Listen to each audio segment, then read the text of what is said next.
নমস্কার বন্ধুরা, আমার চ্যানেলের নতুন একটি ব্লগে আপনাদের সকলকে স্বাগত।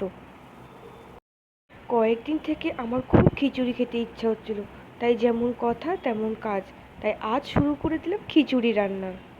আর এর জন্য আমি নিয়ে নিয়েছি 150 গ্রাম মতো মুগ ডাল। আর এই মুগ ডালকে আমি শুকনো খোলায় ভালো করে ভেজে নিয়েছি। এরপরে আমি ঠান্ডা জলে খুব আলতো হাতে ধুয়ে নিচ্ছি। আর এই দিকটায় আমি হাঁড়িতে জল বসিয়েছি। আমি জলের পরিমাণটা একেবারেই দিয়ে দিয়েছি, পরে কিন্তু আমি আর কোনো জল ইউজ করব না এর মধ্যে।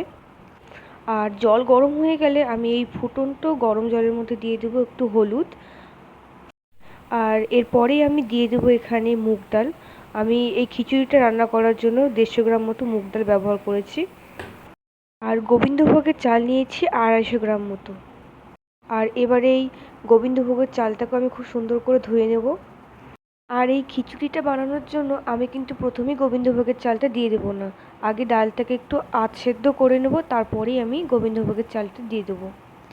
আর আমার এই ডালটা প্রায় সেদ্ধ হয়ে গেছে, তো এবার আমি দিয়ে দেবো ধুয়ে রাখা গোবিন্দভোগের চাল। এই খিচুড়িকে সুস্বাদু করার জন্য আমি বানিয়ে নেব এক ধরনের মশলার পেস্ট। তো এখানে আমি নিয়ে নিচ্ছি টমেটো এবং আদা। পরেই আমি কড়াইতে সামান্য পরিমাণ তেল দিয়ে দিয়েছি। তেল গরম হয়ে গেলে আমি এর মধ্যে দিয়ে দেবো শুকনো লঙ্কা, একটু গোটা জিরে, আর দিয়ে দেবো টমেটো এবং আদার পেস্ট, আর কিছু দিয়ে দেবো মশলা। এবার এর মধ্যে আমি দিয়ে দিচ্ছি পরিমাণ মতো জিরে গুঁড়ো, আর দিয়ে দিচ্ছি পরিমাণ মতো লঙ্কার গুঁড়ো। আমি কিন্তু খিচুড়ি একটু ঝাল ঝাল খেতেই পছন্দ করি, তাই আমি লঙ্কার গুঁড়োটা একটু বেশিই দিয়েছি। আপনারা চাইলে একটু কমও দিতে পারেন।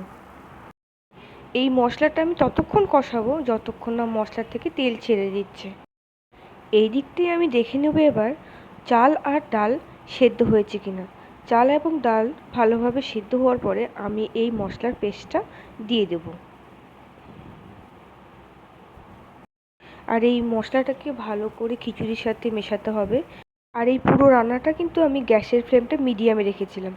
আর এবার এই খিচুড়িটা নামানোর আগে আমি দিয়ে দেবো একটু গরম মশলা, এবং এই গরম মশলাটাও আমি ভালো করে মিক্স করে নিয়েছি। আর এই খিচুড়িটা যত ঠান্ডা হবে তত কিন্তু একটু শক্ত শক্ত হবে, আর খেতেও কিন্তু সুস্বাদু হবে।